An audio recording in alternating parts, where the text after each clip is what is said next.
Good morning, good afternoon. Kelly DeMarco here, and I am talking to you about some of the different elements required for thriving from my perspective and from my experience. So today I'm going to talk about community. We have this little farmstead. It's 5 acres. My husband passed away in March from cancer. When he was diagnosed with cancer in June of 2022, I nearly collapsed under the weight of the crushing diagnosis combined with working full-time to support our farmstead, knowing what was ahead for us, and also beginning to feel the weight of what it would take to take care of this little piece of land. 5 acres doesn't seem like very much until you actually start to manage it.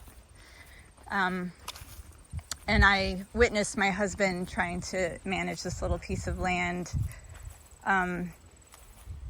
Seems weird to say manage it because land, the earth, tends to take care of itself pretty well and we don't do much with it. But we were doing things to try to restore it back to its natural habitat. So we're surrounded by farmland. The corn there goes to support the cows across the street. There's a small dairy farm. They provide milk for a local cheese factory.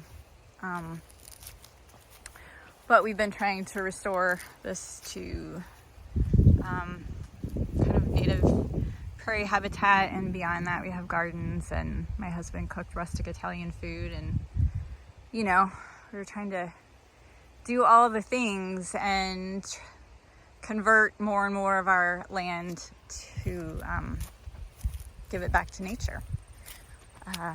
So that takes work. And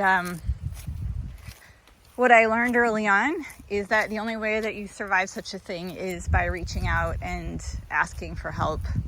So I learned to exercise that muscle really quickly out of necessity.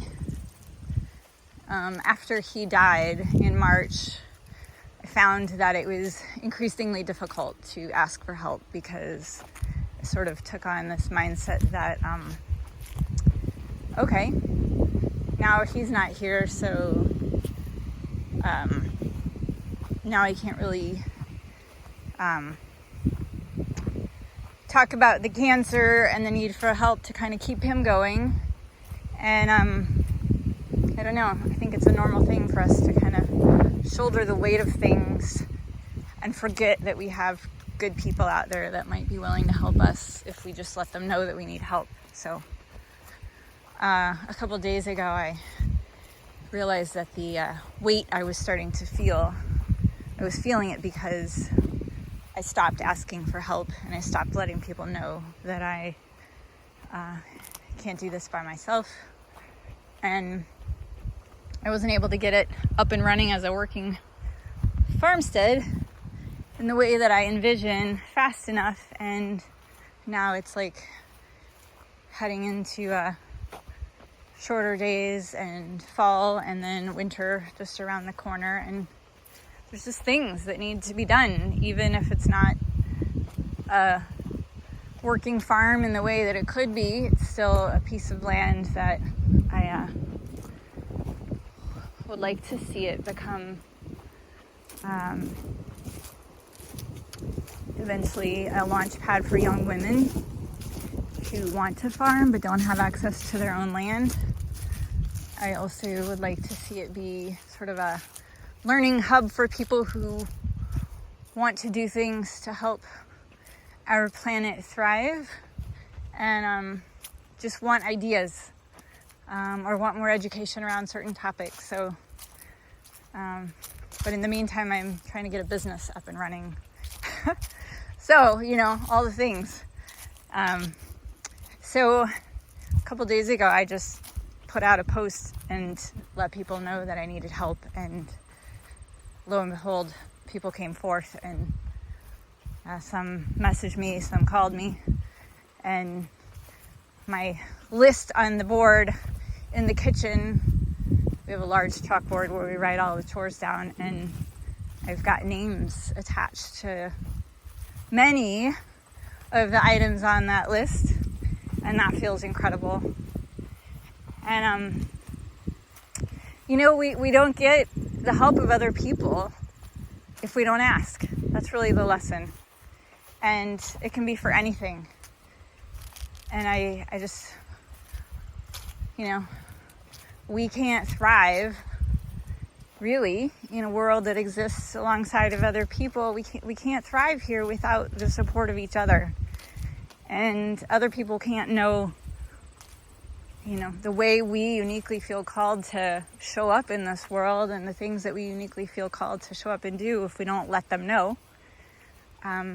So I do feel called to care for this piece of land that we are blessed to live on for the time that we're here. And so I just wanted to put it out there that I could use some help. And I feel super, super grateful for people coming forward. I also feel grateful for the kind reminder that community is a vital element to thriving. And I think we can, really take a look at that in all kinds of ways. So anyways, that's my 2 cents for today. All these white bits here on the ground are just remnants of homecoming love. It's a big thing to TP here around homecoming time. And I think the white bits of toilet paper are just a message to my daughters that, fun was had and people thought about them. All right. That's all I have to say. So I hope you got a few things from this. And I'm sending you peace wherever you are in this world. Thanks for listening.